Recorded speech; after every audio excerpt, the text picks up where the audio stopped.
అందరికీ నమస్కారం. ఈ వీడియోలో వచ్చేసి దీపం కుందిలో వేసిన వత్తులు పూర్తిగా కాలిపోతే దేనికి సంకేతమో తెలుసుకుందాం. దీపం పరబ్రహ్మ స్వరూపం, ఆత్మస్వరూపం. అసలు దీపారాధన ఎందుకు చేయాలి అనే విషయానికి వస్తే, దేహం అనే ప్రమిదలో ఆయుష్ అనే నూనె పోసి ఆత్మ అనే జ్యోతిని భగవంతుడు మనకు అందించాడు.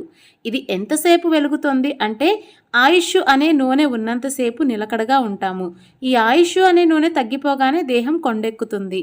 ఎక్కడి నుంచి అయితే వచ్చామో అక్కడికే లోపల జీవుడు చనిపోతాడు. ప్రమిద అనే దేహం మిగిలిపోతుంది. ఇదే దీపారాధన వెనుక ఉన్న అంతరార్థం. ఇక వత్తులు పూర్తిగా ఆహుతైపోతే ఏమవుతుందని గాబరా పడాల్సిన అవసరం లేదు. ఇది శుభ సంకేతం. దీనివల్ల మన ఇంట్లో అంతా మంచి జరుగుతుంది, పాజిటివ్ ఎనర్జీ ఉంటుంది, ఎటువంటి చెడు జరగదు. మనం దీపాన్ని వెలిగించి దేవునికి సమర్పిస్తాం. అందులో వేసిన వత్తులు పూర్తిగా ఆహుతైతే దేవుడు మన భక్తిని సంపూర్ణంగా స్వీకరించాడని భావించాలి.